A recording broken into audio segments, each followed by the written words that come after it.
हाँ ॾिसो तव्हां पाण ॼाणो था त सिंध खे मुख़्तलिफ़ वक़्तनि ते मुख़्तलिफ़ ख़तरा हूंदा आहिनि ऐं जेसि ताईं MQM जो बुनियादु आहे उन वक़्त ताईं इहो ख़तरो सिंध तां टरंदो कोन।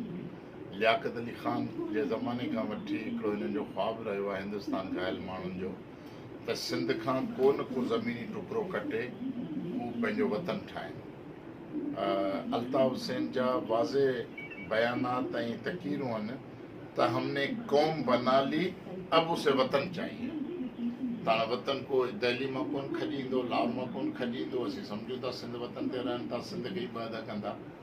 त हिन वक़्तु जेको फारूक नसीम आहे जेको MQM जो पहिरीं लंदन जो अल्ताफ़ हुसैन जो उते ख़िदमतगार हो, उते अल्ताफ़ हुसैन जी ख़िदमत कंदे कंदे हुन बारटला कई लंदन मां, पोइ हाणे हिते अची ऐं इमरान ख़ान जी काबीना में वफ़ाक़ी वज़ीर आहे। उनजो सुबुह शाम इहो कमु आहे त आइन मां अहिड़ियूं अटकलूं ॻोल्हे, अहिड़ा आर्टिकल कढे जो माना सिंध खे तक़सीम करण जो राह हमवार थिए।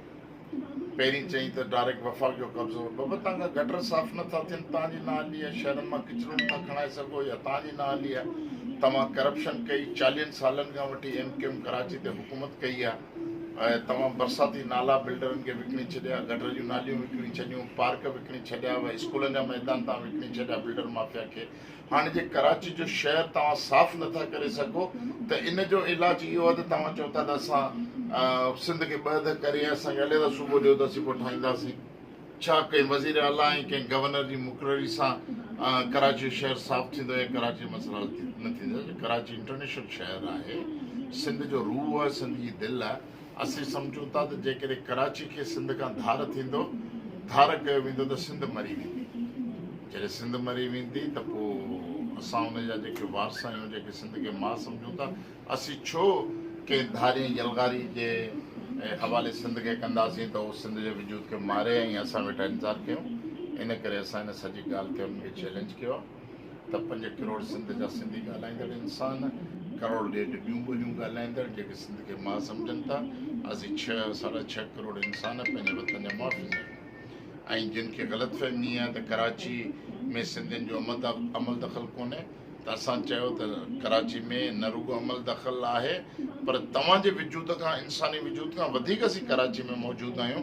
इन करे असां तव्हांखे 26 अक्टूबर खां वठी 3 नवंबर ताईं असां कराची जे चपे चपे में, ॻोठ ॻोठ में, शहर शहर में वञी अमन मार्च करे लखा माण्हुनि जी मोबिलाइज़ेशन कंदासीं।